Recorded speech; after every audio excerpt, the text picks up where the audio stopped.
জৈব সার তৈরি করার জন্য মানে পানি দিয়ে এরকম একটা বোতল নিতে পারেন এবং এটা থেকে বড়ও নিতে পারেন। আমি এরকম একটা নিয়েছি, আমার কাছে এরকমটাই ছিল। তো এটাকে এই তিনটা দিক দিয়ে ছোট ছোট ছিদ্র করছি, নিচের দিকটা ছাড়া, এবং একটা দিক খালি রাখছি।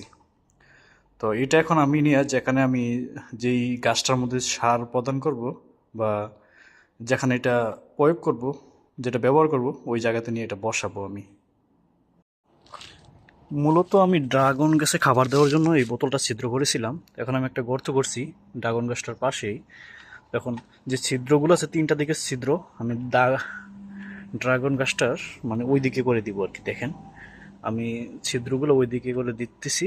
আর যেদিকে আমি খাবার, এই সাইডটাতে ছিদ্র ছিল না, এই জন্য এই সাইডটা একটু এইদিকে আমি ছিদ্র করি নাই, কারণ এখানে আমার মানে আমি যে জৈব সারটা তৈরি করব, এটা আমার দরকার এদিকে যাওয়ার। এদিকে তো আমার কোনো প্রয়োজন নাই। তো সেই কারণে আমি আহ, তিন দিকে ছিদ্র করছি। দেখুন গর্তটা একটু বড় হয়ে গেছে, আমি একটু ছোট করে দিই।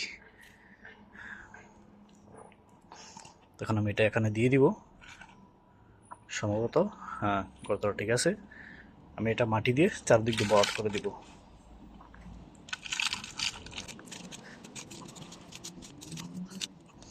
আমি এখন মাটি দিয়ে বরাট করে দিতেছি। আপনাদেরকে একটা হিডেন টিক্স বলি, আপনার জৈব সারটা কীভাবে তৈরি করবেন।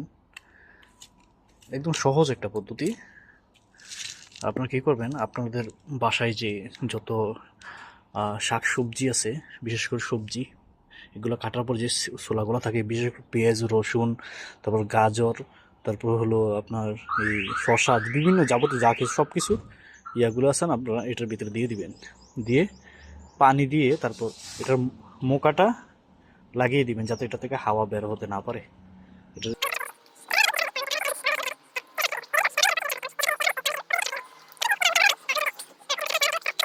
একটা বিষয় হলো, আপনি ড্রাগন গাছ যদি রোপণ করেন, তাহলে আপনি এটাকে পর্যাপ্ত পরিমাণে খাবার দিতে হবে। যদি খাবার না দেন, তাহলে এটা মানে এরকম কীরকম রোগা পাতলা থাকবে। এক বছর এরকম হয়েছে। তো মানে বছরের পর বছর চলে যাবে, কিন্তু আপনি ফল পাবেন না এবং গাছও বড় হবে না।